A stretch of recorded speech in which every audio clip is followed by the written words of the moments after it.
Gender and sexuality affects many parts of our everyday life and contributes to our roles, status, norms, and values that are expected from society.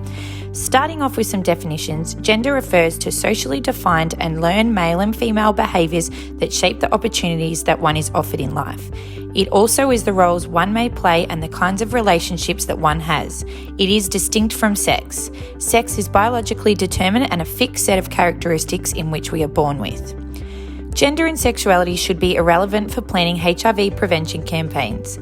The main focus should be aimed towards understanding what is expected from each gender and figuring out how we can target each individual despite their gender or sexuality.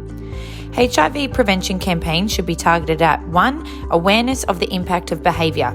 Men commonly have more sexual partners and control over decisions relating to sex than women do. It is their behaviour that largely determines how quickly and to who the virus is transmitted to. Prevention efforts targeting men and boys are crucial, not only to promote their own health but also the health of women. 2. Creating awareness around stigma associated with HIV/AIDS. In all societies, the experience around living with HIV is accompanied by discrimination. There are many fears associated with voicing that you have HIV, such as isolation, losing a job, or being denied treatment. This prevents many people from confiding their status and seeking the support they need.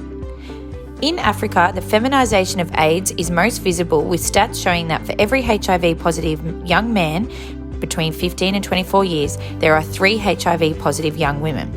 Factors that contribute to this statistic are 1. Lack of sexual knowledge. Women and girls are often encouraged to remain uninformed about sexual matters or remain sexually passive.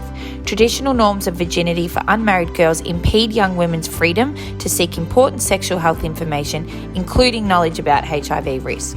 2. Limited access to healthcare services. Women's vulnerability in Africa is also enhanced by their limited access to healthcare services.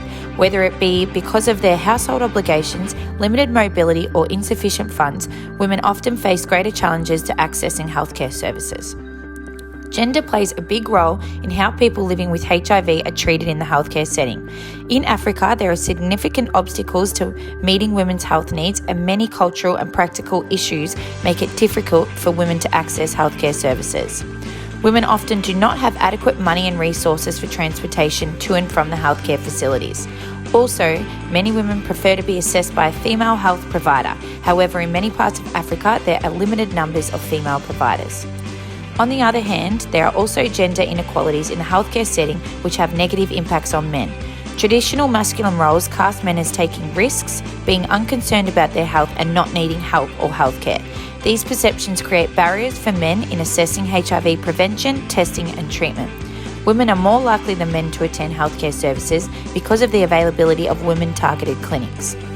Gender and sexuality affect our everyday lives. Expectations on how women and men should behave are influenced by the concepts of femininity and masculinity, which have consequences for health and well-being of each individual.